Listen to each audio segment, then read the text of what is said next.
that it really is a religious teaching, a wrong religious teaching, because it teaches them that if they're nice, they get the gifts. If they're naughty, they don't. Or in my case, I was taught that he would leave us a bundle of switches. Isn't that interesting? It's a salvation by my own personal virtue. But there's a second thing wrong with it, and that is that they're going to get those gifts whether they're naughty or nice, because most parents love their children and wouldn't dream of, quote, ruining their Christmas. And they're not going to ruin Christmas. They're going to give those children the gifts anyway. And sooner or later, those thinking children are going to realize, I wasn't very nice, but I got the gift anyway. So it isn't important to be nice. It isn't important to do what is right and avoid what is wrong.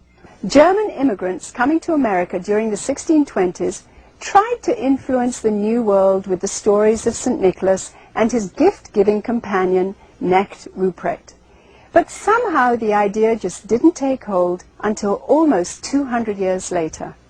In 1819, America's best-selling author, Washington Irving, used his influence to promote St. Nicholas in a popular Christmas story titled Bracebridge Hall. Consulting Irving's writings, Episcopalian minister Clement Clark Moore penned a decidedly secular tale called A Visit from St. Nicholas in 1822. Later retitled The Night Before Christmas, Moore's poem was based on the tales of German and Dutch immigrants who had come to America. Intended originally only for his own children, Moore's story was published in the Troy Sentinel in New York and became an overnight sensation. Gone were the bishop's remnant of St. Nicholas. He was now a jolly old elf imbued with supernatural powers. Moore had also replaced Nicholas's companion, the horned Knecht Ruprecht, with 8 horned magical reindeer. As the popularity of The Night Before Christmas grew, Moore became increasingly concerned that the story's emphasis on the supernatural and its disregard for Christ would reflect poorly on his position as a minister. As a result, he refused to take credit for its creation until the story became so popular that he could no longer resist.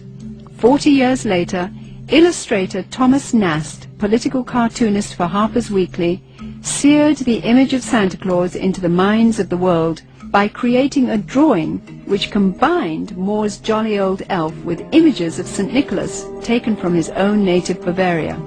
By 1880, Santa was a thoroughly secularized folk hero who had become increasingly irresistible to retailers worldwide. One factor that has contributed to the paganization of Christmas, the complete paganization of Christmas, has been the element of commercialism. It may seem odd to think of it in that context, but remember that Christ himself identified the love of money as a spiritual force in and of itself.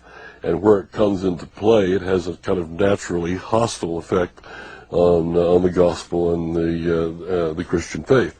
So the commercialization of Christmas has helped to highlight the pagan elements and to drive the overtly Christian elements further